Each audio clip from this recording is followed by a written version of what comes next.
ভাইরে, আমি যে খাবার খাবো সেই টাকাটা পর্যন্ত আমার কাছে নাই। কিছু টাকা ধার দেন আমাকে। আরে ভাই, তুই এভাবে কেন কথা বলতেছিস? আমি অনেক বিপদের মধ্যে আছি রে ভাই, তুই তো জানিস আমার অবস্থা কেমন। কোনো টাকা পয়সা আমার কাছে নাই। আমি আমি না পেরে তোকে ফোন দিছি রে ভাই, একটু হেল্প কর আমাকে প্লিজ। আচ্ছা ঠিক আছে, রাখ। না সমস্যা নেই, রাখ, সবই তো আমার কপাল। এই চার পরোটাটা খেয়ে নেন। আপু, আমি তো কোনো চা বা পরোটা অর্ডার করি নাই। হ্যাঁ, আপনি অর্ডার করেন নাই, আমি আপনার জন্য নিয়ে আসছি। নিন, এটা ধরেন। না আসলে আমার কাছে টাকা নাই, আমি খাবো না। আমি কি আপনার কাছে দাম চাইছি? আমি নিজে থেকে খাবারটা আপনাকে দিলাম, নিন ধরুন।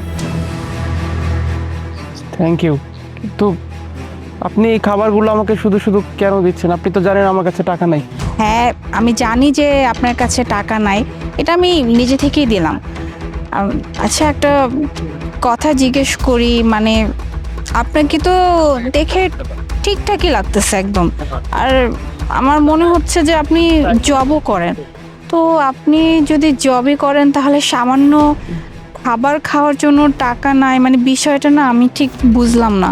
ঠিকই ধরেছেন আপু, জব আমার ছিল, কিন্তু আমার অফিস কলিগরা আমার নামে বসের কাছে না মিথ্যা এলিগেশনস দেয়, জানেন তো। আমাদের অ্যাকাউন্টস থেকে বেশ কয়েক লক্ষ টাকা চুরি হয়ে যায়, কিন্তু সবাই দোষ দেয় আমার, অথচ সেই চুরির পেছনে আমার কোনো হাত ছিল না। বস তাদের কথা বিশ্বাস করে আর আমাকে জব থেকে বের করে দেয়। আর সেই সাথে আমার নামে থানায় কেসও চলতেছে, জানেন। পুলিশ অলরেডি বলে দিয়েছে যে আমি যেন এই এই এলাকা ছেড়ে কোথাও না যাই। আবার অফিস থেকে আমাকে এমনভাবে ফাঁসানো হয়েছে, আমি চাইলে অন্য কোথাও জব নিতে পারবো না।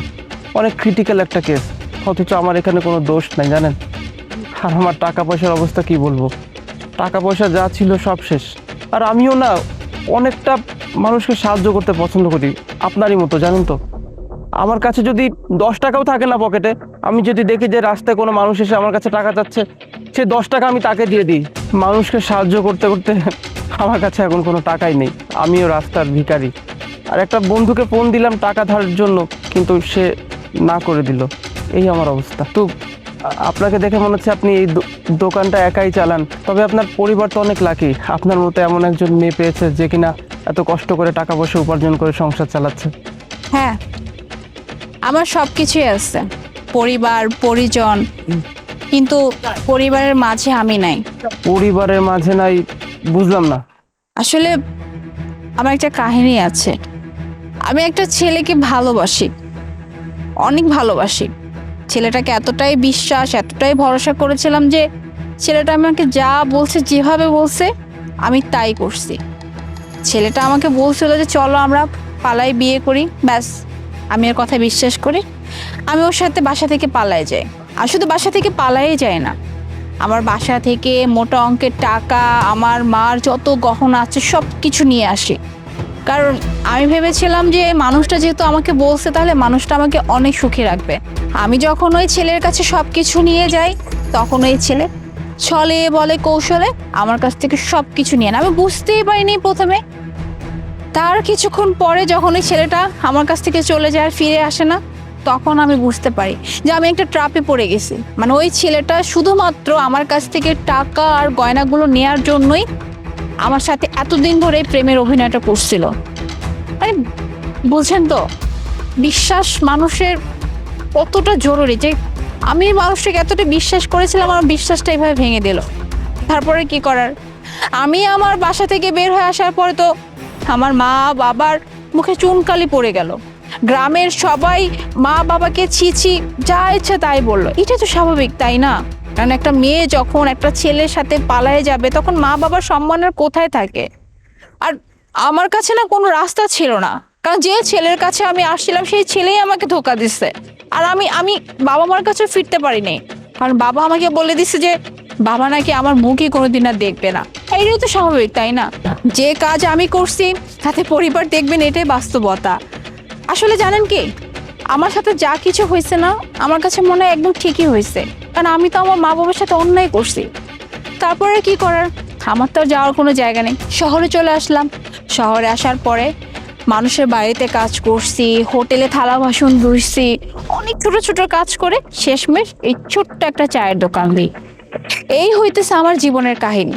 আর জানেন, আপনাকে আমি কাহিনীটা কেন বললাম? এই যে কিছুক্ষণ আগে আপনি বললেন না যে আপনি জব হারিয়ে ফেলেছেন, আপনি নিজেকে হারিয়ে ফেলেছেন, আপনি কি করবেন না করবেন কিছু বুঝতে পারতেছেন না। আপনাকে আমি এর জন্যই এগুলো বললাম যে দেখেন, আমরা আসলে অনেক সময় এটা মনে করি যে আমাদের নিজেদের জীবনে কষ্টটাই মনে হয় সব থেকে বড় কষ্ট, এর থেকে কষ্ট আর কারো নাই। কিন্তু একটাবার যদি আমরা বাইরে গিয়ে অন্য মানুষকে দেখি, তখন আমরা এটা বুঝতে পারবো না আমরা যে কষ্টে আছি, আমি যে কষ্টে আছি তার থেকেও মানুষ বহুগুণ কষ্টে আছে। এই যেমন আপনি, আপনার থাকার জায়গা আছে, পরিবার আছে, সবকিছু আছে, কিন্তু আমাকে দেখেন, আমার কেউ নাই, থাকার জায়গা নাই ঠিক মতো, পরিবার পরিজন আপনজন কেউ নাই, আমি একদমই একা। তাই বলতে চাচ্ছি যে এইভাবে জীবনে হার মানবে না, জীবনে চড়াই উতরাই আসবে, কিন্তু সবসময় নিজেকে স্ট্রং রাখবেন আর সামনে কিভাবে আগাবেন এই চেষ্টা করবেন। আপনার কথা শুনে অনেক ভালো লাগলো জানেন তো। আপনি তো দেখছি জীবনে অনেক চড়াই উতরাই পার করে এই পর্যন্ত এসেছেন, অথচ আমাকে দেখেন একটা চাকরি চলে যাওয়াতে আমি মানসিকভাবে পুরোটাই ভেঙে পড়ি। তবে আর না, আপনার কথাগুলো না আমাকে অনেক মোটিভেট করেছে জানেন তো। আপনার কথাগুলো থেকে আমি অনেক কিছু শিখতে পারলাম। আমি চেষ্টা করব নিজেকে ওভারকাম করে আবার ঘুরে দাঁড়ানোর। আচ্ছা ঠিক আছে, এখন আপনার ক্ষুধা লাগছে না, আপনি তাড়াতাড়ি চার পরোটাটা খেয়ে নেন। ঠিক আছে, ধন্যবাদ।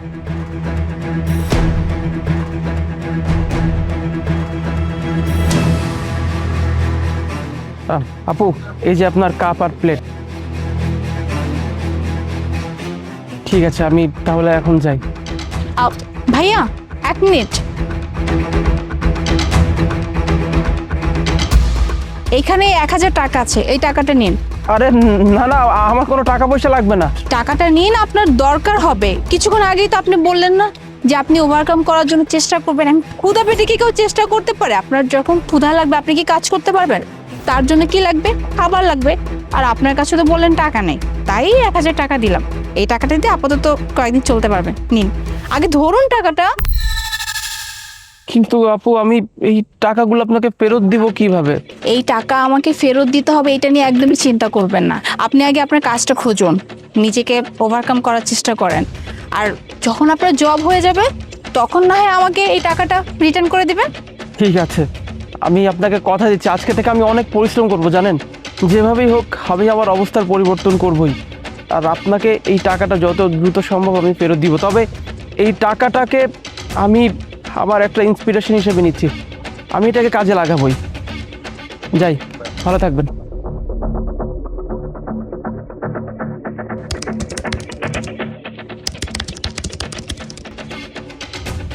আপনি এখানে? আপনাকে আমি পুরো এলাকায় খুঁজে বেড়াচ্ছি, কিন্তু আপনার দোকানে আমি গিয়েছিলাম, ওখানে গিয়ে আমি দোকানটা পেলাম না।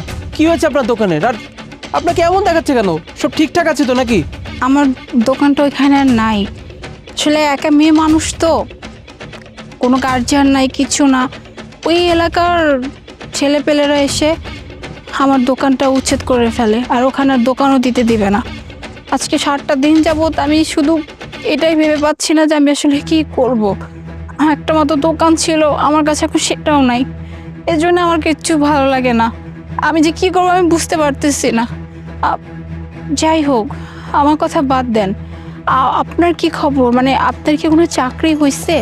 আপনাকে সেই খুশির খবরটা দেওয়ার জন্য এসেছিলাম। আলহামদুলিল্লাহ, আমার চাকরি হয়েছে, তাও অনেক ভালো একটা কোম্পানিতে, অনেক ভালো একটা স্যালারিতে। আর এই সব কিছুর জন্য তো আপনি একমাত্র প্রশংসার দাবিদার, আর ওপরওয়ালা তো আছেই, উনিই তো একমাত্র মালিক। আপনার মনে আছে আপনি সেদিন আমাকে কতগুলো কথা বলেছিলেন? আপনার কথা অনুপ্রাণিত হয়ে তো আমি আবার নিজের স্কিল ডেভেলপ করতে থাকি, নিজেকে ভাঙতে শুরু করি। সবসময় মনের মধ্যে একটাই কনফিডেন্স কাজ করতো যে আর যাই হোক ভেঙে পড়বো না। আপনার কথা মনে পড়তো, আপনি একটা মেয়ে হয়ে এত স্ট্রাগল করে যখন চায়ের দোকান দিতে পেরেছেন। আমি তো একটা ছেলে, আমি কেন স্ট্রাগল করতে পারবো না? আমি কেন আমার পরিশ্রমের মাধ্যমে আমার ভাগ্যের চাকাটাকে ঘোরাতে পারবো না? আমি সেটাই করতে থাকি, দিন রাত পরিশ্রম করতে থাকি, বিভিন্ন জায়গায় চাকরির ইন্টারভিউ দিতে থাকি, এক জায়গায় চাকরি হয় না আরেক জায়গায় দৌড়াদৌড়ি করতে থাকি। সবসময় আমার মাথায় একটাই কাজ করতো যে আপনি আমাকে যে কথাগুলো বলেছিলেন সেটাকে আমি যখন ইন্সপিরেশন হিসেবে কাজে নিয়েছি, তখন সেটাকে আমাকে কাজে লাগাতেই হবে। আপনার চেহারাটাই না সবসময় মুখের সামনে ভাসতো জানেন তো। আর দেখেন, আজকে আমার চাকরি হয়েছে, কিন্তু তার সঙ্গে সঙ্গে আবার এখানে এসে আপনার এই কথাগুলো শুনেও খারাপ লাগলো, আপনার চায়ের দোকানটা নেই। আচ্ছা, এইসব কথা বাদ দেন, আমি আপনাকে যে কথা বলার জন্য আসছিলাম, আপনি কি আমাকে বিয়ে করবেন? কি বলতেছেন আপনি? আপনি আমাকে বিয়ে করতে চান মানে আপনি তো আমার সম্পর্কে সবকিছু জানেন। আমার কেউ নাই, আমার চালকুলে কেউ না, আমি একদমই একা। এরকম একটা মেয়েকে আপনি বিয়ে করবেন? আমারও তো কেউ নেই, তাহলে বিয়ে করতে আপত্তি কোথায়? আর আপনি যে বলছেন আপনার কেউ নেই, আপনার একটা জিনিস আছে যেটা এই যুগে খুব কম মানুষের মধ্যে আছে, সেটা কি জানেন? মনুষ্যত্ব। আপনার মনে পড়ে সেদিন আপনি আমাকে খাবার দিয়েছিলেন ফ্রিতে, তারপর আপনি টাকা দিয়েছিলেন আমাকে। আমি তো অপরিচিত একজন মানুষ ছিলাম, সেদিন আপনি যদি আমার পাশে এসে না দাঁড়াতেন আমার কি অবস্থা হতো? আপনার আর আমার মধ্যে একটা কমন মিল আছে, সেটা হচ্ছে মানুষকে সাহায্য করা। প্লিজ না করবেন না, বিশ্বাস করেন আমি আপনাকে অনেক সম্মান করবো, অনেক ভালো রাখবো, দুজন মিলে একসঙ্গে অনেক পরিশ্রম করব, জীবনটাকে বদলাবো। প্লিজ না করবেন না। আচ্ছা ঠিক আছে। চলুন।